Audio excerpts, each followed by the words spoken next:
दोस्तों, भाजपा वो पार्टी है जो दूसरी पार्टियों को परिवारवादी कहकर कोसती रहती है।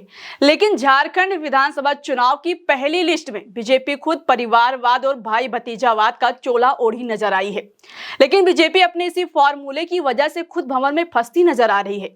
पार्टी के अंदर से विरोध के स्वर देखने को मिल रहे हैं। नमस्कार दोस्तों, मैं हूं शिवानी पांडे और आप मेरे साथ देख रहे हैं उल्टा चश्मा यूसी। झारखंड में एनडीए गठबंधन में सीट शेयरिंग फॉर्मूले में बीजेपी के खाते में 81 सीट में से 68 सीटें आई हैं, जिसमें से बीजेपी ने 66 सीटों पर अपने उम्मीदवारों की पहली लिस्ट जारी कर दी है। इस लिस्ट में परिवारवाद और भाई भतीजावाद साफ साफ दिख रहा है।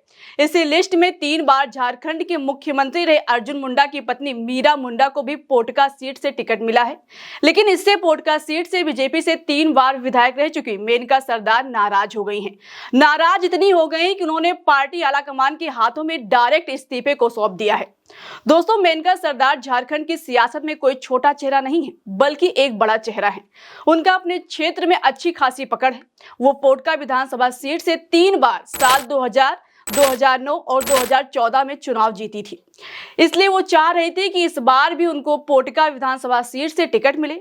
लेकिन बीजेपी ने उनको दरकिनार कर दिया और अर्जुन मुंडा की पत्नी पर भरोसा जताया, जिसकी वजह से वो खफा हो गई और बीजेपी के साथ अपने रिश्ते को खत्म करते हुए बीजेपी आलाकमान को इस्तीफा सौंप दिया, जिसमें लिखा है, मैं भारतीय जनता पार्टी की प्राथमिक सदस्यता के साथ ही तमाम पदों से तत्काल प्रभाव से इस्तीफा देती हूँ।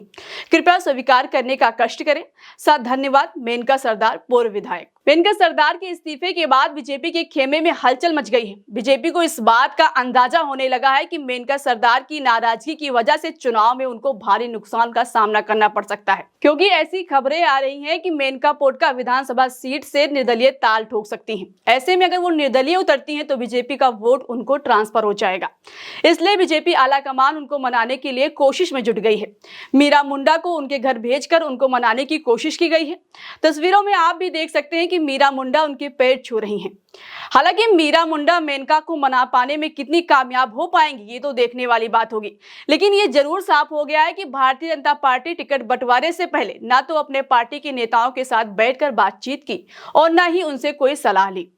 बीजेपी ने परिवारवाद और दल बदलू नेताओं पर ही भरोसा जताया है, लेकिन पार्टी में अपने ही नेताओं का भरोसा जीत नहीं पाई है, जिसकी वजह से दोस्तों बताया जा रहा है कि बीजेपी में जल्द ही और भी विकेट गिरने वाले हैं। फिलहाल दोस्तों, भारतीय जनता पार्टी की इस परिवारवाद की रणनीति पर आप क्या कहना चाहते हैं? आपकी जो भी राय हो, अपनी राय कमेंट करके हमें जरूर बताइएगा।